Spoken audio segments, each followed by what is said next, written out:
바이러스 확진자가 11명으로 늘어났습니다. 아직 우리 지역의 확진자는 없지만 2차를 넘어 3차 감염의 가능성까지 제기돼 자치단체마다 긴장하고 있습니다. 미국산 원유의 가격 경쟁력이 높아지면서 여수산단 정유업체도 미국산 원유 수입을 늘리고 있습니다. 중동 사태로 인한 지정학적 불안과 수입선 다변화 정책도 미국산 원유를 선호하는 원인이 되고 있습니다. 순천만 습지가 불법 쓰레기 투기와 어업으로 몸살을 앓고 있습니다. 순천시는 이 같은 사실을 알면서도 단속의 어려움만 호소하고 있습니다.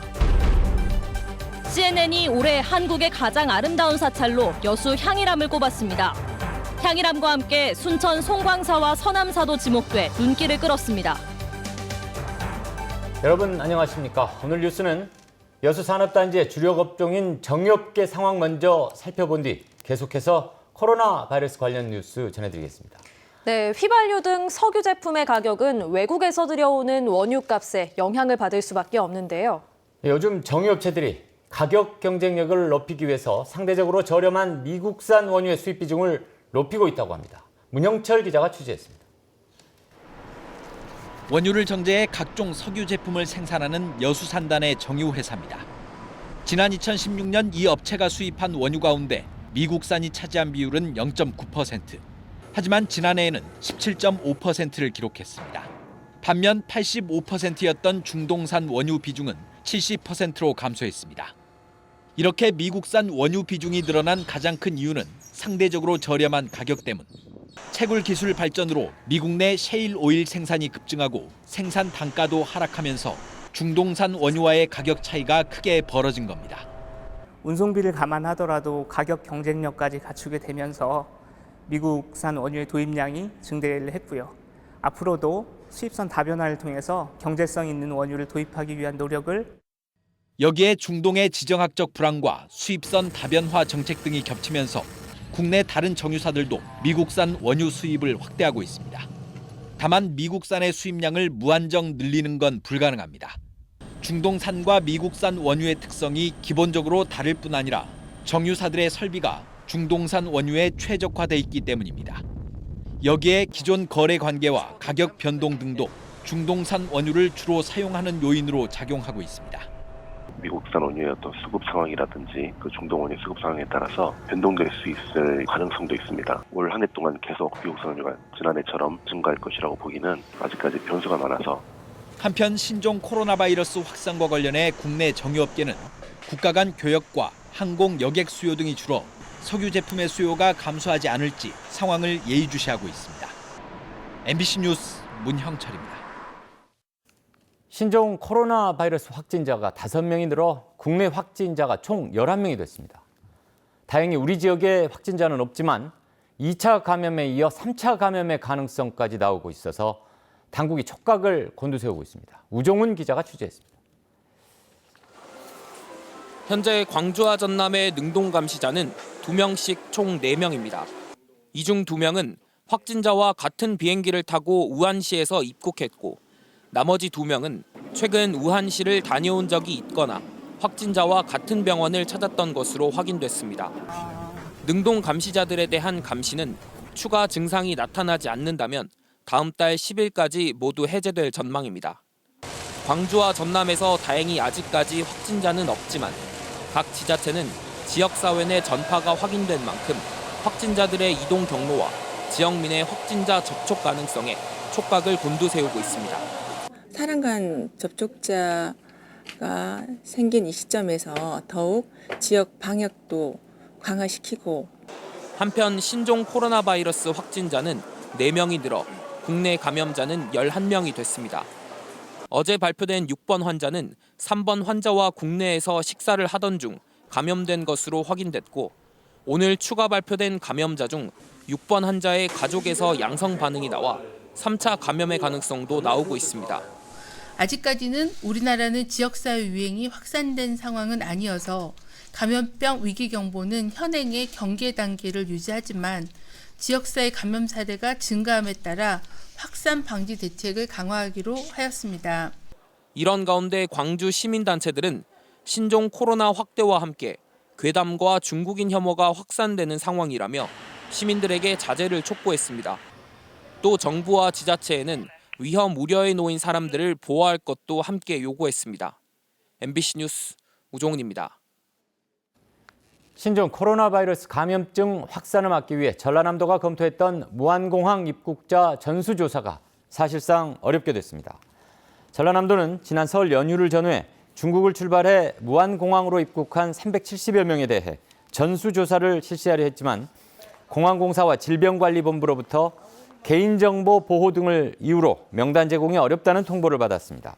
전라남도는 질병관리본부의 협조를 얻지 못하면 지자체 차원의 독자적인 전수조사가 불가능하다며 무안공항 현장에서 직접 입국자들의 인적 사항을 파악하는 방식으로 살피고 있다고 밝혔습니다.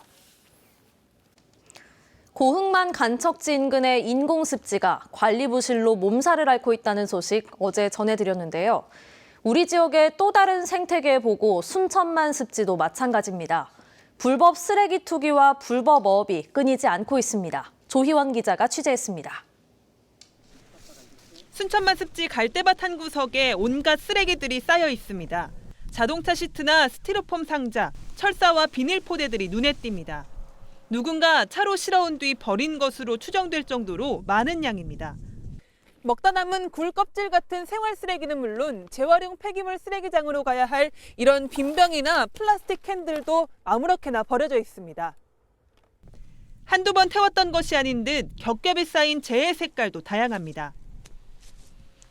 순천 동천하구의 또 다른 마을에도 쓰레기를 소각한 재들이 가득 쌓여 있습니다.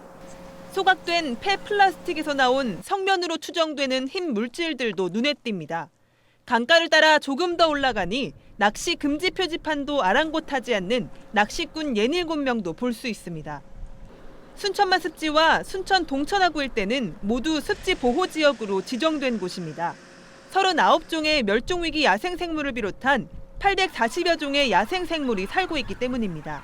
비가 많이 온다든가 그러면 이게 자연스럽게 쓸려가거든요. 그러면 이게 순천만으로 흘러 들어가는데 이런 플라스틱 미세한 알갱이들이 순천만으로 유입이 되면 순천만에 서식하고 있는 저수생물이라든가 뭐 어패류라든가 이런 거에 당연히 지금 영향을 받고 관리 주체인 순천시는 쓰레기 투기나 불법 낚시를 일일이 적발하기는 어렵다고 호소하면서도 앞으로 단속을 강화하겠다고 밝혔습니다. 사실 습지 보호구역이 이제 면적이 넓기는 합니다. 넓기는 하지만은 CCTV 그다음에 안내 표지판 또 순찰 인력을 또 유관 부서도 협업을 해서 그렇게 이제 지속적으로 좀 단속을 하고 또 홍보도 하고 그렇게 할 계획입니다. 이런 가운데 지난해 열린 한일 습지 포럼에서는 지자체의 단속 강화뿐만이 아닌 지역 주민의 참여를 끌어낼 방안을 마련하는 게 습지 보전을 위한 실질적인 대책이라는 지적이 나왔습니다. MBC 뉴스 조희원입니다. 순천시가 다음 달 5일부터 18일까지 노후된 어린이 통학 차량을 대상으로 어린이 통학 차량 LPG차 전환 지원 사업을 시행합니다. 이번 LPG차 전환 지원 사업 대상은 지난 2011년 12월 31일 이전에 등록된 어린이 통학 차량으로 주소지가 순천시로 돼 있고 경찰서에 어린이 통학버스로 신고된 차량입니다. 마이스 산업, 즉 국제회의나 컨벤션 등을 통한 비즈니스 관광 산업이 여수 지역에 정착되고 있습니다. 여수시에 따르면 내외 국민 600여 명이 모이는 국제 시스템 설계 학술대회와 2천여 명이 참가하는 화공학회 학술대회가 올해 10월 예정으로 여수 개최를 확정했습니다. 여수시는 동절기 비수기인데도 이달 들어 매트라이프 기업회의가 지역에서 개최된 것을 시작으로 현재 10건 안팎의 국내외 단체 회의 개최가 접수된 상태라고 밝혔습니다. CNN이 올해 한국의 가장 아름다운 사찰로 여수 향일암과 순천 송광사, 서남사를 지목해 보도했습니다. CNN은 최근 자사 여행 섹션을 통해 한국의 아름다운 사찰로 33군데를 선정해 소개하면서 전남 동부 지역 사찰 3군데를 포함시켰습니다.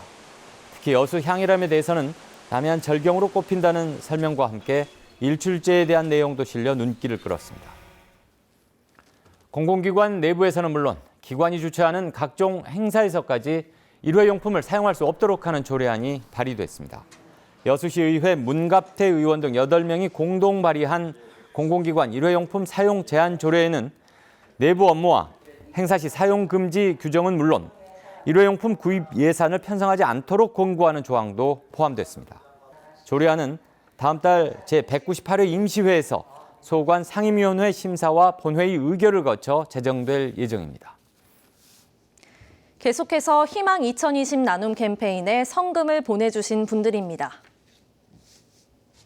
여수 MBC 아나운서 한보선 30만 원, 대한응급구조사협회 광주전남 부지회장 박홍철 30만 원, 순천시 도사동 청년회 회원 1동 30만 원, 여수시 쌍봉동 31통 주민 21만 1,000원, 서강동 주민자치위원회 1동 20만 원, 여수시 둔덕동 둔덕주공아파트 6통 주민 16만 원, 쌍봉동 부영 205동 주민 1동 14만 원, 64통장 김정숙 10만 원, 주식회사 서경대리점 9만 9천 원, 순천시 서면 신기마을 주민 7만 원. 성금을 보내주신 분들께 감사드립니다. 김영록 전남지사가 광양 진상면 지락마을에서 주민들과 민박 간담회를 가졌습니다.